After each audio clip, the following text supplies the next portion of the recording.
Olá amigos, bem-vindos ao Curtas do canal Daniel Simões, onde nós procuramos simplificar as complexas pesquisas que trazemos em nossas plataformas, sempre baseadas em fontes oficiais, fontes primárias de instituições nacionais e internacionais. No dia 22 de maio de 2020, lançámos o artigo "O roubo de trilhões está acontecendo agora aqui no Brasil, enquanto o povo brasileiro está distraído pelo vírus", mas não só pelo vírus, como também por todo o teatro mediático. Estamos há imenso tempo repetindo aqui no blog que o objetivo do banco privado BIS, o Banco Central dos Bancos Centrais, é a supremacia dos bancos centrais sobre a soberania das nações. E nós estivemos já estudando no artigo do dia 15 de agosto de 2019 a submissão dos bancos centrais ao BIS, o Banco Central dos Bancos Centrais, que a filosofia de todo este sistema de controle é a busca para a estabilidade financeira. Este tipo de filosofia busca a estabilidade financeira das instituições financeiras, mas não a estabilidade financeira da população em geral. E isto é uma filosofia que vem desde o crash da Bolsa de 1929, já com raízes mais atrás, como nós já temos estudado diversas vezes aqui no canal. No dia 22 de agosto de 2019, nós lançámos o artigo "A Grande Armadilha. Medida provisória transforma o COAF na Unidade de Inteligência Financeira, UIF, vinculada ao Banco Central". O que é que isto significa?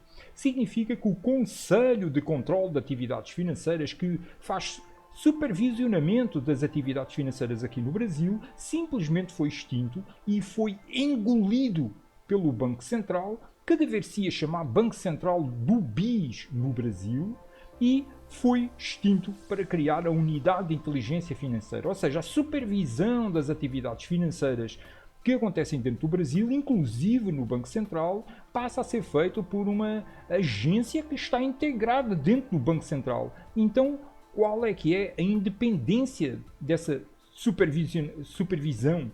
Existe realmente uma independência nessa supervisão, já que a própria agência está integrada dentro do Banco Central? Então, no dia 28 de abril de 2020, nós já avisámos, preparem-se, no BIS, o Banco Central dos Bancos Centrais, já se fala que a transparência dos bancos centrais não é positiva.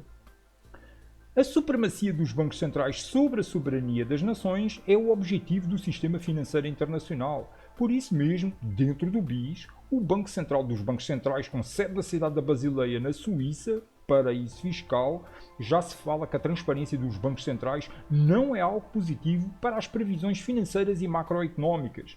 Ou seja, os caras simplesmente querem sacar todo este roubo de trilhões que está acontecendo agora e não querem que simplesmente haja qualquer supervisão, o mínimo de transparência legal possível. Os caras estão querendo legalizar o secretismo de toda a atividade financeira de uma instituição que supostamente deveria ser super transparente. O Banco Central dos Bancos Centrais deve ser o máximo transparente possível. Porquê é que nenhum político está falando sobre isto? Porquê é que nenhum partido político, nenhum economista está falando sobre isto?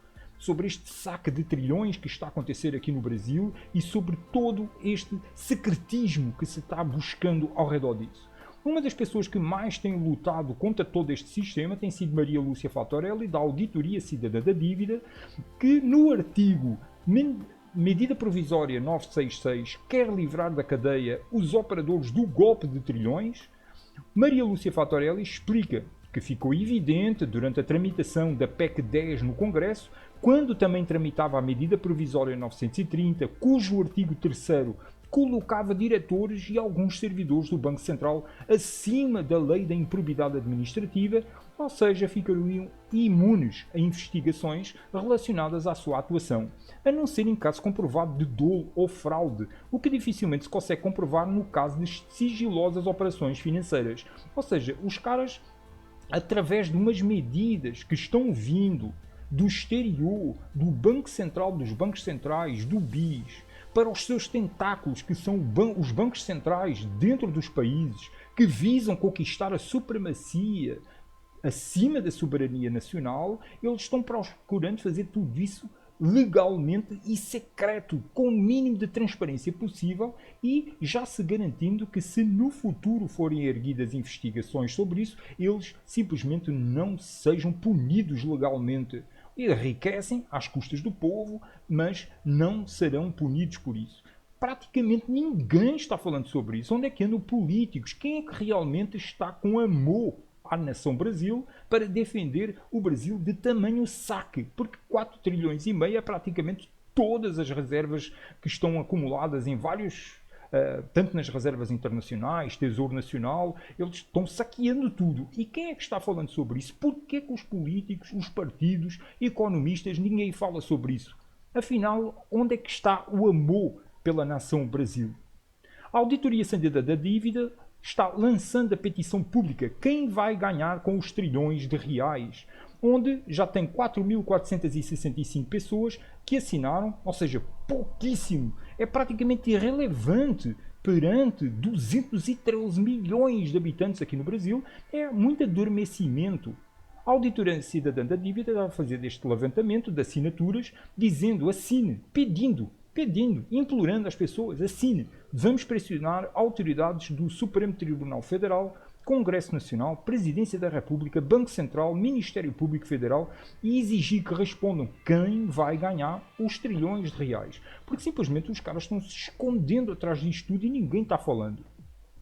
Nós já mostramos também no dia 26 de dezembro de 2019, no artigo Estatutos do Banco Privado BIS. O BIS tem a própria moeda, legislação, tribunal e modelo acionário. Um sistema financeiro fechado, impenetrável, funcionando entre os bancos centrais de todo o mundo. Então o que nós estamos observando aqui é uma gangue internacional extremamente bem organizada e com muito poder financeiro que está saqueando as nações.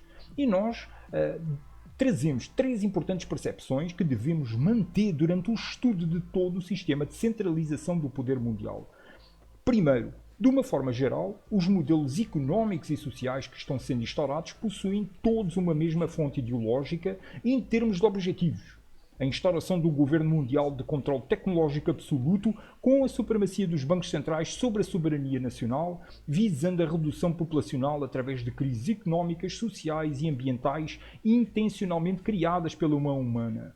Segundo, enquanto o Brasil não se libertar da submissão a tais poderes internacionais, todas as medidas propostas e modelos instaurados serão sempre em prejuízo da população, sempre em benefício das grandes corporações transnacionais e sempre em benefício dos traidores da nação Brasil. Lutar contra tais medidas e modelos civilizacionais é uma perca de tempo, porque eles são apenas sintomas de uma causa bem maior e sempre surgirão mais e mais medidas e modelos oriundos da mesma fonte. Então, deve-se pensar em acabar com o poder dessa fonte. Terceiro, todo o processo histórico envolve imensos indivíduos, numa massa com formas de pensar heterogêneas, com modos diferentes de operacionar e com objetivos a curto prazo e imensas vezes diferentes. O que une todos os indivíduos que constituem tal massa elitista é o objetivo de criar um sistema de governo mundial centralizado, de controle tecnológico absoluto sobre cada produto, serviço, planta, animal e ser humano. No passo a passo para chegar a tal sistema civilizacional é que acontecem os choques de doxas, opiniões, os conflitos e as competições pelo poder. No dia 9 de maio, nós explicámos bem direitinho que a PEC 10 de 2020 é um estudo visa lucrar com papéis podres, que já é discutido. Isso já é discutido no BIS desde pelo menos 2002. O que são papéis podres? Um banco faz um empréstimo a uma empresa. A empresa não consegue pagar ao banco. Esses papéis desse empréstimo viram papéis podres. Eles vão para o fundo da gaveta. O banco não conseguiu receber de volta o dinheiro que emprestou. Agora o banco quer que os impostos das pessoas, o Tesouro Nacional, pague. Então quer dizer, o banco fez um mau investimento ao emprestar para quem não devia e agora está querendo não perder dinheiro com isso. Então a PEC 10/2020, que suga 4,5 trilhões para os bancos, é resultado, mais uma vez, de políticas e ideias internacionais completamente alheias, alienígenas, ao bem-querer e ao bem-fazer da nação Brasil, visando essencialmente conquistar a supremacia dos bancos centrais sobre a soberania das nações.